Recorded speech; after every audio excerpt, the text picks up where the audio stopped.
is my study as it stands.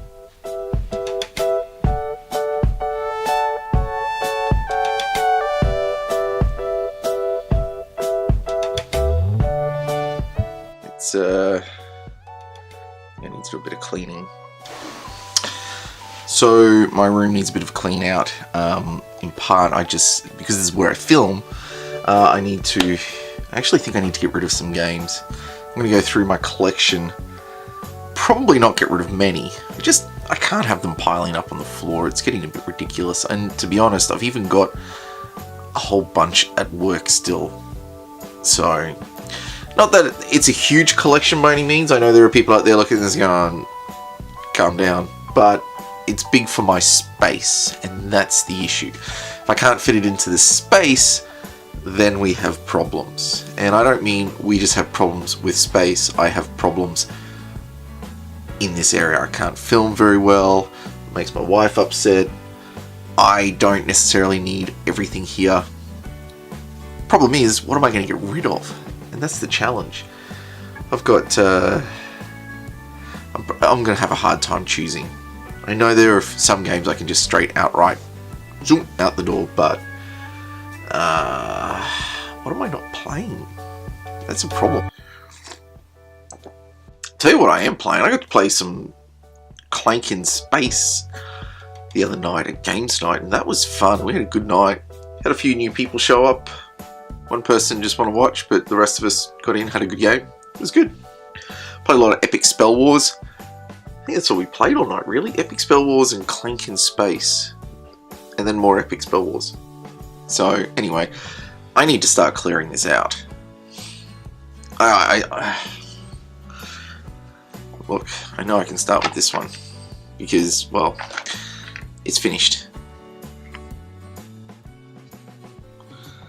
Check these out. This is what I found while trying to pack away. I got these from a mate, Dave Burrows, who put them together. They are very cool score sheets, and let's see if I can focus that. Very cool score sheets for Islebound. So, how cool are these? Look at that. The best part is Dave knows how much I hate using the score pads that are included in board games. For some reason, in my head, it feels like I'm ruining the game or making it less valuable, even though it's probably not worth as much anyway because I've already opened it up.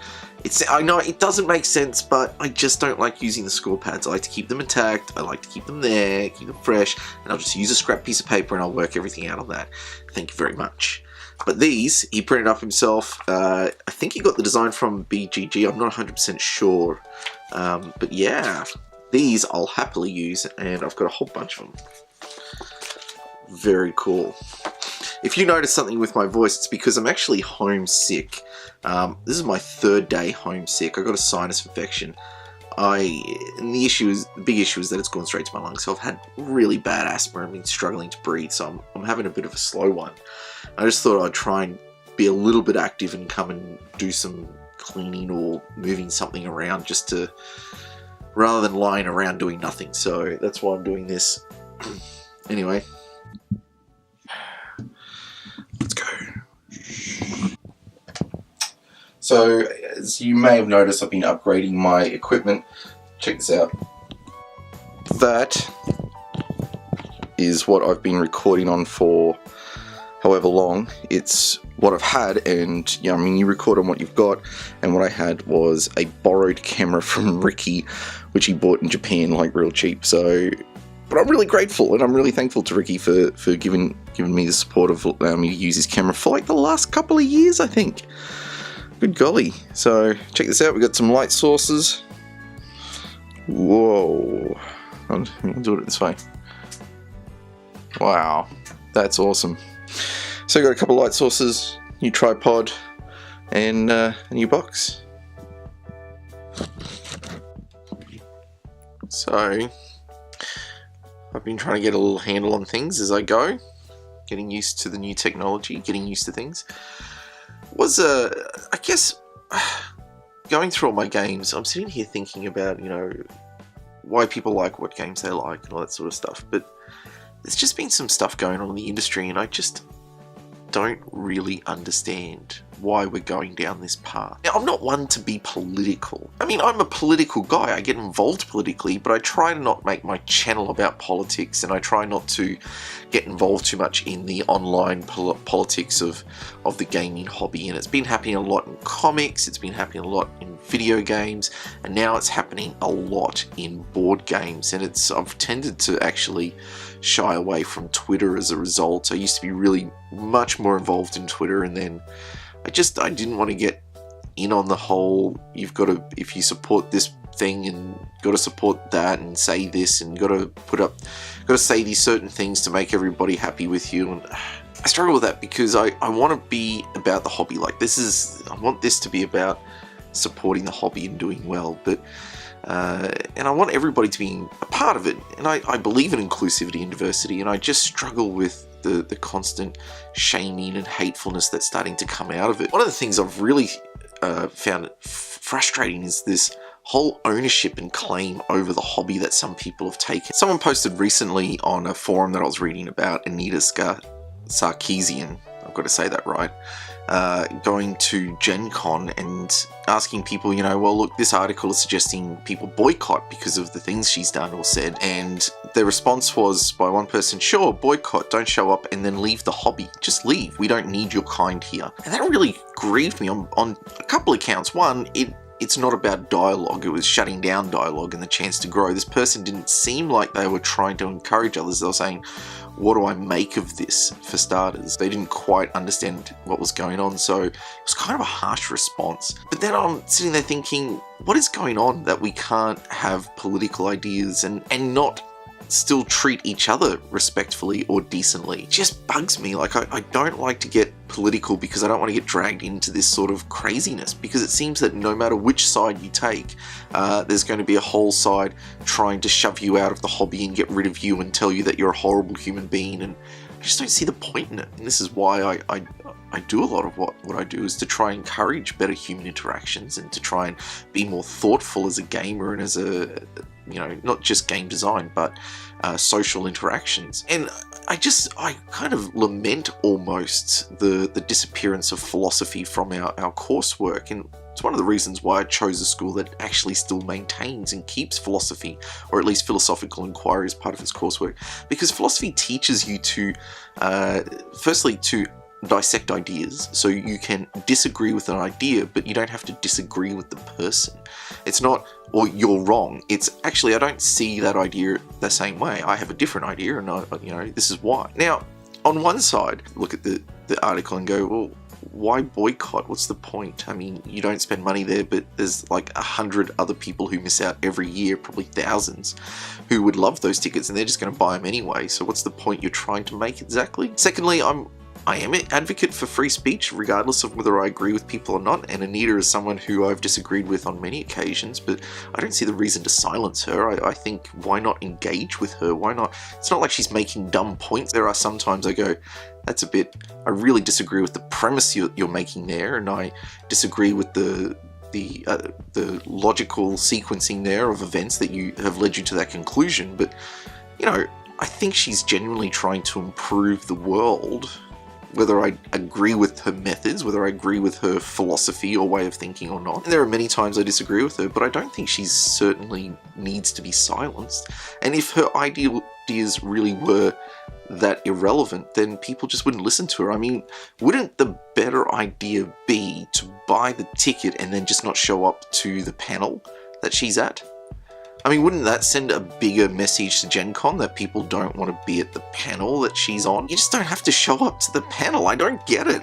Like, why miss out entirely on an event when that's going to have zero impact, whereas people buying tickets, why not encourage people to buy tickets and then just not show up to the panel?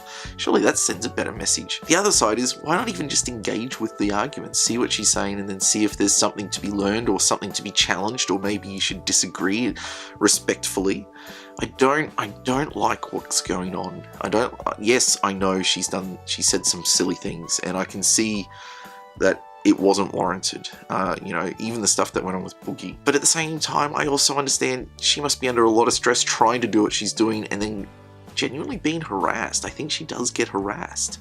And I don't think that that's okay either. I absolutely don't think that's okay. We should be open to ideas. We should be listening, and maybe there's something to be learned. Maybe you don't have to agree wholeheartedly, but maybe we can listen and interact and have a conversation, and it not be about the other person being on the wrong side of history, or the other person being, maybe there are genuine concerns on both sides. And I know this sounds just centralist, like I'm just being a centralist, but at the same time, I genuinely have this premise that I work from, that firstly, I don't know everything, so I'm not the arbiter of all knowledge. I don't have every perspective under my belt. The best thing I can do is start from a premise of not knowing enough and not being informed enough, and asking questions and just listening and hearing what people say. Challenging ideas when I think they're wrong, sure.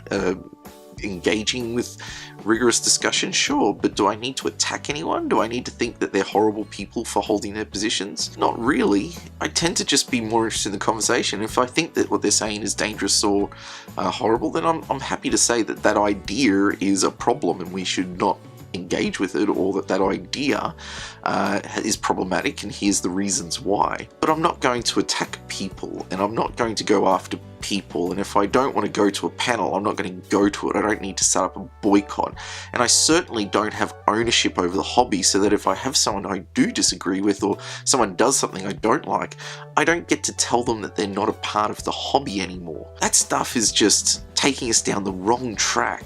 I think we need to pull it back a little bit and remember that ideas are there to be engaged with, discussed, challenged, critiqued, valued, and the discussion makes us all better, because to take a very Millsian and Kant sort of line, we can't really understand our own position until we understand the positions of others. And I know that sounds preachy, and I'm sorry, but you know what? I just really can't stand the fact that we are turning on each other in this hobby, rather than just listening with a real genuine sense to understand, and even when we do disagree, managing to do that respectfully and with dignity, and still be able to sit down and play a game with each other, because that is what we come to do.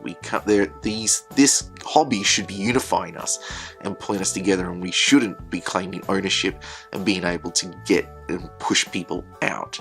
I don't think that's the responsibility or the rights of anyone. So I'm sorry that this has been a little bit preachy, but I really am seeing more and more of this online. I just think we've got to do something to make it stop, or at least start saying something. So that's probably as political as I like to get on this channel, but you know, it's in line with all of what I talk about in terms of human interaction, building better social conditions, and being better gamers. However, I need to get better, and so far I think I've gotten rid of maybe 5 games, and they weren't very good ones, so that's alright. But what do I do? What do I do? I mean, have a look here. What do I do? What do I do? Look at this. I've got Fog of War I haven't even played yet, and I've been chomping at the bit to give that a go. It's a 2-player game, it's just so many rules. Arctic Scavengers I haven't played enough. Rattle Battle I haven't opened up again because the rules just seem so dense. So many games I just need to play more. Zombicide, I can't remember the last time I played that. So, lots of games, need to play more. Getting rid of them so hard. And I think it's not just a matter of getting rid of games that I haven't played or want to play. It's, you know, I think I hold on hope that I'm going to play them sometime soon, or that I want to play them and just haven't. I think I've got a problem. I'm going to leave it there. I'm going to have to sort myself out. I'm going to have to get better. Hopefully I'll be sounding a little bit better, feeling a little bit better next time. Hopefully I'll have a bit of a cleaner office and a better shooting area next time. Until then, my name's Dave Adams. You've been watching Nerds of Wisdom. See you later.